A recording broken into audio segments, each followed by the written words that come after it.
Розаның былығы ашылмақ. Көп ұзамай Мұсамен жұп болып, тіпті Мұсаны ғашық етіп алған Розаға көрермендер мен қатысушылар арасында күдік туындады. Желі қолданушылары Роза туралы жағымсыз пікірлер жазып жатыр. Тіпті ешкім естімеген комментариялар әлеуметтік желілерде қызу талқыға түсуде. Бүгін Мариям да Роза туралы досы Райымнан естіген сұмдық ақпаратпен бөлісті.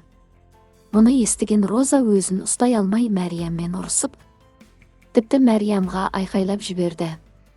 Мұса да Розаның жағында болып, Мариямның жағасынан алды. Еске салайық, Роза Мұсаны 10 күнге Қытайға алып кетпек. Осы оқиғадан кейін бүкіл желі қолданушылары Розадан қатты күдіктенуде.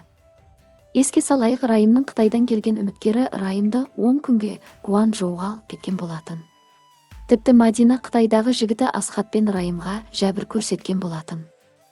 Еске салайық, қытайлық Мадинамен жұбатанған Райым қазіргі таңда қиын жағдайға тап болды. Ол күдіктердің барлығы сол Гуанчжоу қаласына барған кезде ғана сол күдіктердің барлығы айқындалды. Райым әлеуметтік желідегі парақшасында Қытайда болған сұмдық жайттар, алдап алып кеткен жұбы Мадина жайлы өз шындығымен бөлісті. Мұны көрген көрермендер қатты абдырап қалды. Себебі Роза Мұсаны Қытайға алып кетпек. Тіпті бүгін Мұса Розаны анасымен таныстырған болатын. Желі қолданушылары Мұсаға қатты алаңдаушылық білдірді. Мұса да алданып қалмаса болғаны. Қорқуға болады екен. Мұса не болады екен, алданып қалмаса жарайды.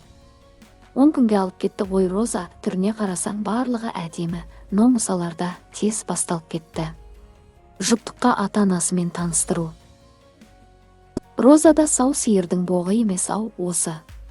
Кешегі Мұсаның істеген пранкында бәрібір болып отырды. Ешқандай эмоция бермей, сол кезде күмәнданған едімше. Жақсы көріп ұнатқан адамыңды қызғанбай, эмоция көрсетпей отыру мүмкін емес деп. Енді бұл менің ойым. Олай болмай шықсын деп сенейік. Қытайдан келген саудагер қыздарды бір болайыққа келуді тоқтату керек. Жігіттердің намысы мен үмітін ақтамайтын. Артынан шикіліктері шығып тұрмыс құруға емес, өз мақсаттары үшін оқырман жинауға келгенін мойындап жатқан болса, Розаның өзі кеше прямой эфирінде айтты, Алматыдан компания ашамын. Астанадан қарғыс ашамын деп. Еще эфирде Мариям сұрады, Асхат, Мадинаны танисың ба деп. Жоқ деп жауап берді.